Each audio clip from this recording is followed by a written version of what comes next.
එක පේදුරු 1:22.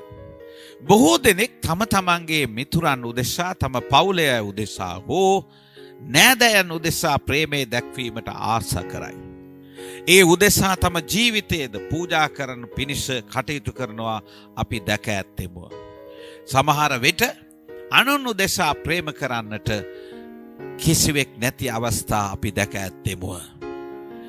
බයිබලයේ 1 පේදුරු පොතේ 1:22 සඳහන් කරන විදිහට සහෝදරයන්ට අවංක ලෙස ප්‍රේම කරන තරමට අපගේ සිත් පිරිසුදු කරන බැවින් කියා කියනවා.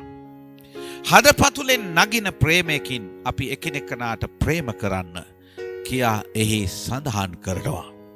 අවංක ලෙස ප්‍රේම කරන තරමට අපගේ සිත් පිරිසුදු කරගන්නේ සත්‍යයට ප්‍රේම කරන තරමටය. මම මෙහෙම කියන්නම්. අපගේ ආත්ම පිරිසුදු කර ගැනීමටත් අන් කිතුණුවන්ට ප්‍රේම කිරීමටත් උපකාරී වන්නේ සත්‍යයට කීකරවීමෙන් පමණයි. පිය සහෝදරයා සහෝදරිය, ඔබ තුල සත්‍යය ඇතනම්, ඔබ ඒ සත්‍යයට කීකරු වෙන කෙනෙක් නම් ඔබ අනිවාර්යයෙන්ම සහෝදරයාට ප්‍රේම කරනවා.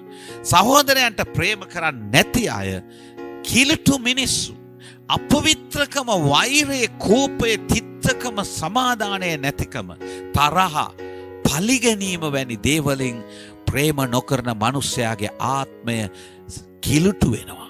නමුත් සත්‍යයට ගරු කරමින් සහෝදරයට ප්‍රේම කරන මනුස්සයා තමාගේ ආත්මය පිරිසුදු කරගන්නවා පමණක් නොවේ, සහෝදරයන්ට ප්‍රේම කරන්නෙක් වෙනවා.